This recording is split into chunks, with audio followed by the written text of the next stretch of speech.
front of me. What was extraordinary about Smita was that she would melt into a crowd.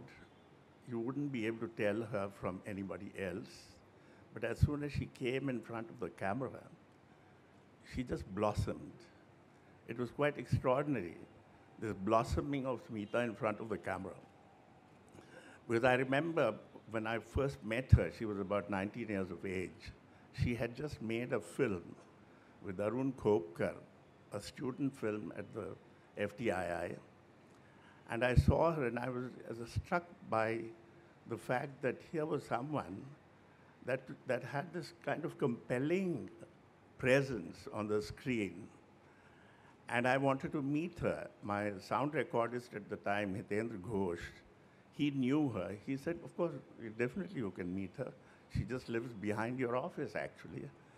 So he went and told her that I was interested in seeing her because I wanted to take her in a film. At that time, of course, it was a children's film that I wanted her for, which was called Charandas Chor.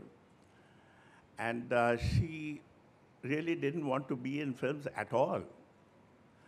In fact, it required a fair amount of persuasion, I think, from both her parents to ask her to see me. So when I finally met her, then of course it was much easier. And I put her in Charandas Chor. I wasn't sure how it would work because she was not trained. She'd never done any kind of film except for this little film with Arun Khopkar. And before that, I was told that she had done a little bit of theater and, dance groups and so on and so forth, and different kinds of social situations, social work situations with her mother. But otherwise, she'd done nothing at all that remotely was close to either cinema or theater.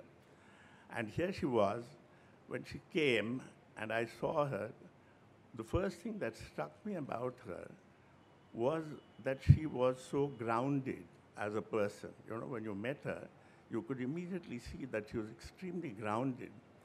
And to me, that was the most important thing. And Govind Nelani, who's here, who's also one of our directors, but he was my cameraman, and he noticed that about Smita the first time he saw her. And when we put her in Charandas Chor, which was a children's film, I mean, she was quite extraordinary. She really, she was quite reluctant because she was about to give an examination or something, and we had taken her away from that. But her mother was insistent that she should be in the film and not give it up, because that was her plan, to give up the film. But after that, of course, there was no problem about her being in a film after, which we made called Nishant. And when she acted in Nishant, of course, she became the center of everything. There was Shabana Azmi and there was Smita Patil. And both of them were in that film together, and it was pure electricity that went on there. Not always. Sometimes it would also short circuit, I think. Shabana is here. And these were some of those early problems, but eventually they got along extremely well together.